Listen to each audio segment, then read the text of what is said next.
Welcome to Guns 101, our welcome message for new gun owners. It's brought to you by the Self-Defense Radio Network.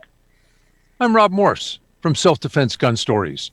My partners are Charlie Cook from Riding Shotgun with Charlie, and that guy there behind the curtain doing all the tech heavy lifting, that's Paul Lathrop from the Polite Society podcast.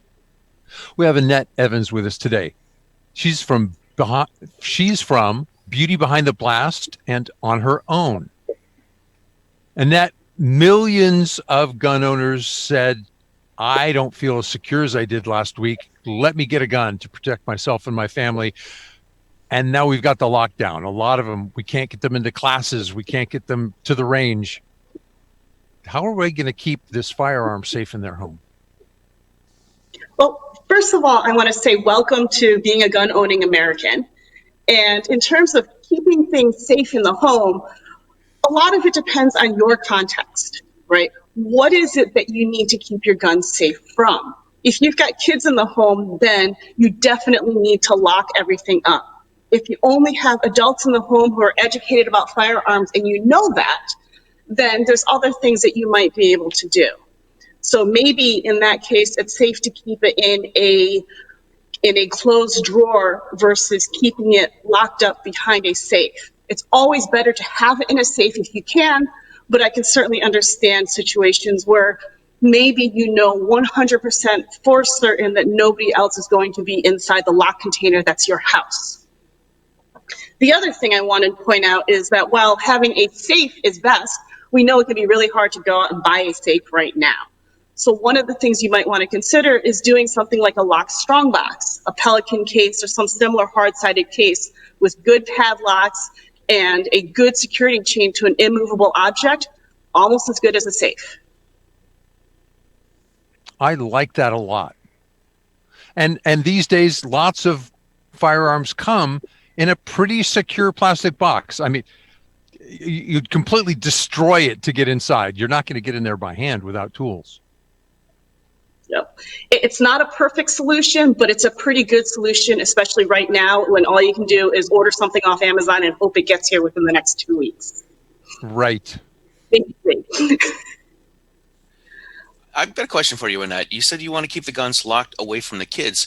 At what age do you start to teach the kids about gun safety? Because we do hear stories where a 14-year-old was able to gain access to a gun and save their siblings and save themselves when the parents weren't home. When do you introduce gun safety to kids?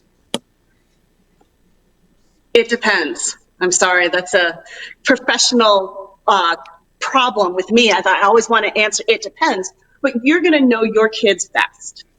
So you may have a really, really mature 6 or 8 or 10-year-old who can be trusted to follow the rules, to only do what you say needs to be done when it needs to be done. Or you could have a really immature 12 or 14 or 16-year-old who you know is just really impulsive, who really is just going to play with things when you're not around in ways that are unsafe. And that can change over time. So you're going to have to pay attention to your kids and know when your kids are going to be able to follow your directions and to be able to follow the rules that you set on them. One thing that does help is to make sure that they're familiar with them and that they're safe around them. You don't want to keep it a mystery that you own guns. They're going to see it, right? It's impossible to keep secrets from kids. But what you might want to do is say, hey, this is how you are safe around them. And that can be anything from that Eddie Eagle. If you see it, don't touch it. Go get an adult. Or it might be higher level, and you're really going to be the one who's going to best able to judge what your kids are capable of. I really appreciate that you said hiding the Christmas presents is a great way for the kids to go on a hunt. Yep. Oh, yes. We like to think we can keep secrets from them, but we all know that we can't. Yeah. Other adult fantasies. What else about safety? That's the beginning of the storage question. I think that, storage is such a huge thing because we don't think about it, right? Like we think about the major safety rules. We think about, keep the gun pointed in a safe direction. We think about keep the finger off the trigger. But one of the things about gun safety is it's an overlapping system, right? Every single rule gives you an extra layer of safety. It gives you an extra way in order to dial down the risk, because we can't eliminate risk 100%. There's always some level of danger involved in something like firearms. We've all heard the stories of, well, I keep my gun unloaded, but somebody figured out how to load it and shoot it, or I keep it locked up, but somebody figured out how to unlock it and shoot it, or I had it pointed in a safe direction, but it fired. Well, why was it safe if it fired then? Because it was pointed in a safe direction, but we broke the rule of putting a finger in the trigger and pressing the trigger. So when we think about safe storage, it's an extra level of safety that we're adding on to whatever else we're doing to keep ourselves safe around guns. So one level would be education, telling everybody in your house, hey, we've got this dangerous thing in the house, so it's important now that we do our very, very best to follow all the safety rules around it. It's not that I don't trust you to follow the rules, but one of the ways we're going to make sure you follow the rules is you can't even touch it. That's what safe storage is about. And then when you remove it from that safe storage, then you know that you have other things that you need to do to stay safe. And that's where we start talking about rules like safe direction, or know your target and what is beyond it. Know what your gun is pointing at and what's beyond it that a bullet can go through. That's when we start paying attention to keeping the finger out of the trigger guard, off the trigger until we're ready to shoot. Does that make sense? That, it's just one more thing we can do to keep things safe. Yep, layer after layer. Absolutely. Do you keep your carry gun or your home defense gun in the same place that you keep your hunting or your target or your competitive guns? Nope. So I have an interesting rule in my house. Any of the guns that I use for competitive shooting are never loaded in the house. Never. I actually don't even load those magazines until I'm getting ready to go to a match, and they're being packed into the bag to go to the match. However, my home defense guns and my self-protection, my personal carry guns, those are always loaded. It's not that I know this is unloaded or I know this is unloaded as a safety mechanism, but it's an additional layer that I use. The other thing that I do is all guns that are loaded are always kept in holsters or in other secure storage solutions.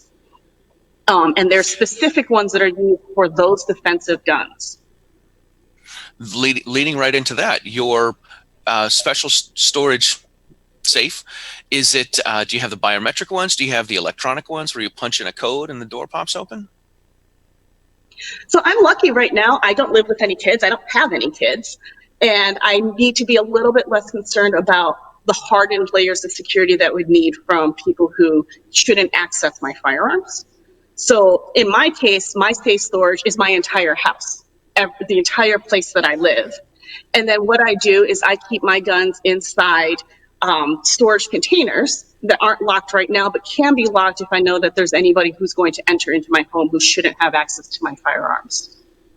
It's a different solution. It's something that I think you need to be very, very thoughtful about, because it really depends on whether or not there has anybody who has access to your home in any way, shape, or form should not have access to those firearms. It's a little different right now in quarantine world. I'm home all the time with my guns all the time, and I know who's in and out of my house all the time. Before the quarantine, when you had social gatherings, you had friends come over for dinner, and before it was, quarantine and Netflix, would you take those guns and lock those up securely somewhere else? The guns that you have, your home defense guns, your carry guns. They would either be on my body, because one of the safest places to keep your carry gun is on your body with as little handling as possible, or they would be in those safe storage containers. I actually like using the Pelicans with the locks, locked to an object, like I recommended earlier. So what I do is toss those locks on. Great. Anything else about storage you can tell us, Annette? You've done a really good job wrapping. Thank you. I think that storage is, it sounds so basic, right? It sounds like, we get new gun owners and go, well, why do I need to know this? Why, can we get to the shooting part, the fun part, the important part when it comes to stopping home defense?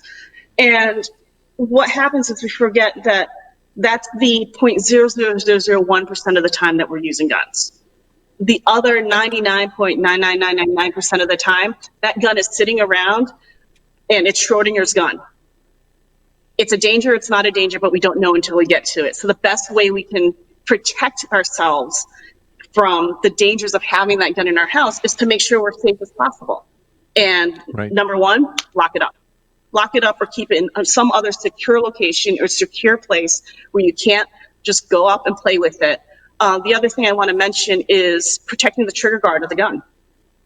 The other thing is, I can lock it up, but if getting that gun out of my safe storage means I'm fumbling around and sticking a finger into the trigger guard, that's no good either. So I'm trying to keep it as safe as possible and have full control of that gun. Annette, you've made a lot of great points, and we really appreciate your time that you've given us today. Everybody, please make sure you check out Annette Evans, the beauty behind the blast, and she's got a new Facebook page called On Her Own. And this has been Charlie from Riding Shotgun with Charlie, Paul Lathrop from the Polite Society podcast, Rob Morse from Self-Defense Gun Stories, and we are all from the Self-Defense Radio Network. You can find our shows and other shows at sdrn.us. Annette, thank you so much for being on. Please check out some more of these videos that we have. We will see you soon. Thank you.